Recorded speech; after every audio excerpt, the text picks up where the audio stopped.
Brigitte Macron, la réaction explosive de sa fille Tiphaine après le verdict. Pendant des années, le silence a été son unique armure. Un silence digne, presque irréel.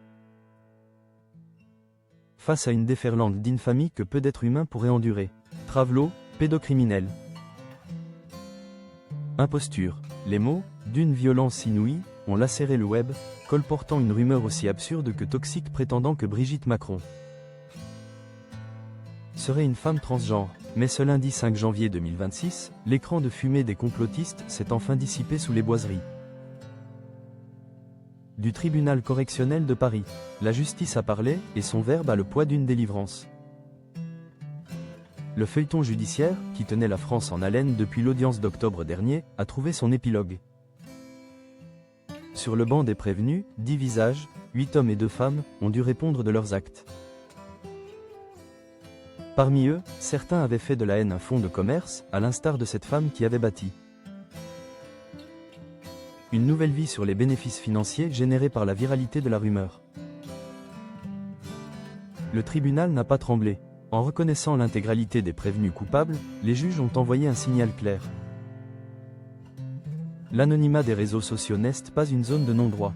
Si le parquet espérait des peines exemplaires allant jusqu'à 1 an de sursis, le verdict est tombé avec une fermeté graduée, des stages de sensibilisation pour les suiveurs, jusqu'à 8 mois de prison avec sursis pour les meneurs.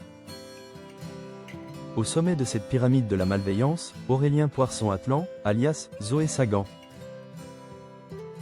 écope de la peine la plus lourde. 8 mois de sursis pour avoir orchestré, tweet après tweet, l'assassinat social d'une femme. Dans l'ombre de la première dame, il y a une famille qui, elle aussi, a dû apprendre à vivre en apnée. Tiphaine Ozière, sa fille, a réagi immédiatement sur Instagram. Un message lapidaire, et boum. Accompagné du hashtag #StopHarcèlement, qui sonne comme l'explosion d'une colère trop longtemps contenue. À la barre, l'avocate avait déjà témoigné de l'invisible, cette dégradation des conditions de vie subie par sa mère. Elle a décrit une existence faite d'adaptations permanentes, où chaque geste du quotidien, chaque sortie, chaque regard croisé dans la rue est désormais teinté par la crainte de l'agression verbale. Ce procès n'était pas celui d'une image de marque, mais celui de l'intégrité physique et psychologique d'une épouse et d'une mère. La veille de ce délibéré historique, Brigitte Macron s'était confiée à Audrey Crespo-Mara lors du journal de 20h. Avec une émotion contenue mais une détermination d'acier, elle a rappelé le sens profond de sa démarche. Moi, je me bats de sa longueur de temps. Je veux aider les adolescents à se battre contre le harcèlement. Mais si je ne montre pas l'exemple, ça va être difficile. Au-delà de sa propre personne, Brigitte Macron a érigé une ligne rouge infranchissable, celle de la filiation. On ne touchera pas à ma généalogie, a-t-elle martelé.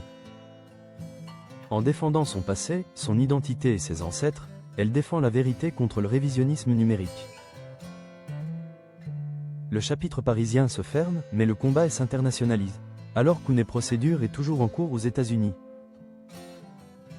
Contre les relais transatlantiques de cette campagne de cyberharcèlement, la France vient de rappeler une règle fondamentale du contrat social. La liberté d'expression s'arrête là où commence l'ignominie. Ce lundi, ce n'est pas seulement Brigitte Macron qui a gagné, c'est le droit à la vérité pour tous.